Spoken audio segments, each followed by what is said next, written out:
شروع اللہ کے نام سے جو بڑا مہربان نہایت رحم کرنے والا ہے۔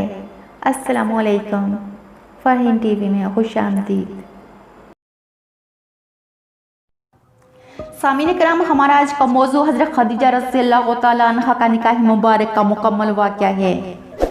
ام المومنین حضرت خدیجہ رضی اللہ تعالیٰ عنہ مکہ کی ایک معزز و شریف النفس خاتون تھی۔ اللہ تعالیٰ نے ان کے ساتھ خیر کا ارادہ کر رکھا تھا۔ حضرت خدیجہ کے پہلے 2 نکاح ہو چکے تھے، اس کے باوجود قریش مکہ کا ہر شخص آپ رضی اللہ تعالیٰ عنہ سے نکاح کا خواہشمند تھا، اس کے لیے اپنا سب مال دولت خرچ کرنے کو تیار تھا۔ لیکن جب حضرت خدیجہ رضی اللہ تعالیٰ عنہ کو حضور نبی کریم صلی اللہ علیہ وسلم کی ایمانت اور دیانت داری کے متعلق علم ہوا تو انہوں نے آپ صلی اللہ علیہ وسلم کو بلایا اور ارادہ ظاہر کیا کہ آپ صلی اللہ علیہ وسلم میرا سامان تجارت کی غرض سے لے کر ملک شام جائیں، میں اپنا مال لے جانے کا معاوضہ جو دوسروں کو دیتی ہوں اس سے دگنا معاوضہ آپ کو دوں گی۔ حضور نبی کریم صلی اللہ علیہ وسلم نے اس پیشکش کو قبول کر لیا۔ سامان تجارت کے ساتھ حضرت خدیجہ رضی اللہ تعالیٰ عنہ نے اپنا خاص غلام میسرہ کو بھی آپ کے ہمراہ روانہ کیا۔ حضور نبی کریم صلی اللہ علیہ وسلم جب سامان تجارت لے کر ملک شام روانہ ہوئے تو اس سفر میں میسرہ آپ کی خدمت کرتا رہا۔ جب آپ صلی اللہ علیہ وسلم شام پہنچے تو وہاں ایک راہب نستورہ سے ملاقات ہوئی۔ نستورہ جو کہ میسرہ کو جانتا تھا، اس نے میسرہ سے دریافت کیا کہ یہ تمہارے ساتھ آنے والا کون ہے۔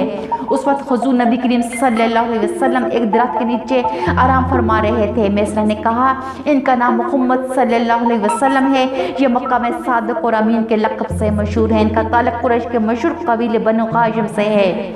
نستورہ نے جب میسرہ کی باتیں سنی تو کہنے لگا، اس درخت کے نیچے نبی صلی اللہ علیہ وسلم کے سوا کوئی نہیں آ سکتا، جو نشانیاں میں اس میں دیکھ رہا ہوں وہ سب آخری نبی کی ہیں۔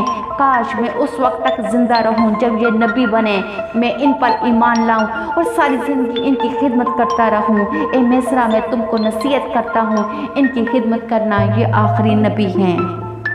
سامعین کرام، جب نبی کریم صلی اللہ علیہ وسلم شام کے سفر سے لوٹے تو حضرت خدیجہ ان کے اخلاق سے بے حد متاثر ہوئی۔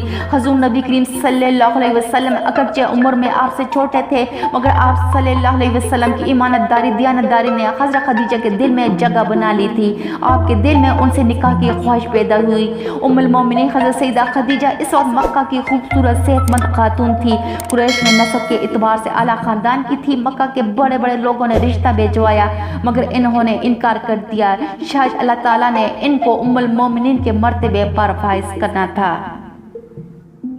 حضرت سیدہ خدیجہ رضی اللہ تعالیٰ عنہ کے دل میں جب حضور نبی کریم صلی اللہ علیہ وسلم سے نکاح کی خواہش پیدا ہوئی تو انہوں نے نبی کریم صلی اللہ علیہ وسلم کی پھوپھی حضرت صفیہ جو کہ ان کے بھائی کی زوجہ تھی، ان سے حضور نبی کریم صلی اللہ علیہ وسلم کی عادات کے متعلق دریافت کیا۔ حضرت نفیسہ کے ذریعے خفیہ طور پر نکاح کا پیغام بھیجوایا۔ انہوں نے نبی کریم صلی اللہ علیہ وسلم کی خدمت میں حاضر ہو کر عرض کیا کہ آپ کو شادی کرنے سے کیا چیز روکتی ہے؟ آپ نے فرمایا، میرے پاس مال نہیں ہے۔ حضرت نفیسہ نے عرض کیا کہ اگر میں آپ کی جانب سے کفالت کروں اور آپ صلی اللہ علیہ وسلم کو جمال و مال اور شرافت کی دعوت دی جائے تو کیا آپ سے قبول نہ کر لیں؟ آپ صلی اللہ علیہ وسلم نے فرمایا، ایسی کون سی عورت ہے؟ انہوں نے عرض کیا کہ وہ خدیجہ بنت خویلد ہیں۔ آپ صلی اللہ علیہ وسلم نے فرمایا، یہ کیسے ہوگا؟ انہوں نے عرض کیا کہ اس کی ذمہ داری مجھ پر ہے۔ اس کے بعد انہوں نے ام المومنین حضرت خدیجہ رضی اللہ تعالیٰ عنہ کو آگاہ کیا۔ حضرت خدیجہ نے حضرت نفیسہ سے کہا کہ تم ان سے کہہ دینا کہ وہ فلاں وقت آئیں۔